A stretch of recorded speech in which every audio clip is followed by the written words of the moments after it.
વડોદરાની કરીશું કે જ્યાં વિબગ્યોર ઇન્ટરનેશનલ સ્કૂલને 10 લાખ રૂપિયાનો દંડ ફટકારાયો છે. ભાયલી વિસ્તારમાં આવેલી વિબગ્યોર ઇન્ટરનેશનલ સ્કૂલ જેણે એફઆરસીના નિયમોનું ઉલ્લંઘન કર્યું, જેથી કમિટીએ દંડ ફટકાર્યો છે. વધારે ફી લેવાતી હોવાથી વાલીઓએ અનેક વખત રજૂઆત કરી હતી. વાલીઓની રજૂઆત બાદ એફઆરસી કમિટીની સમિતિએ તપાસ કરી અને 4 જેટલા નિયમોના ભંગ બદલ એફઆરસી કમિટીએ 10 લાખ રૂપિયાનો દંડ ફટકાર્યો છે. સ્કૂલને પણ તેની સામે જવાબ આપવા માટે 3 તક આપવામાં આવી. સ્કૂલ સંચાલકો સંતોષકારક જવાબ રજૂ ન કરી શક્યા, જેથી આખરે દંડ ફટકારાયો છે.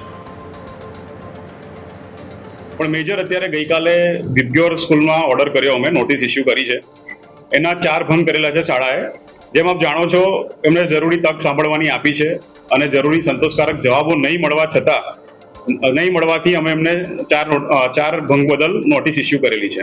એમ ટોટલ 10 લાખ રૂપિયાનો શાળાને દંડ કરવામાં આવ્યો છે અને ઓવરઓલ એમને જરૂરી હિયરિંગની તક પણ આપી હતી અને જરૂરી હિયરિંગમાં જરૂરી દસ્તાવેજો એ લોકો પ્રોડ્યુસ કરી શક્યા નથી અને સંતોષકારક જવાબ આપી શક્યા નથી.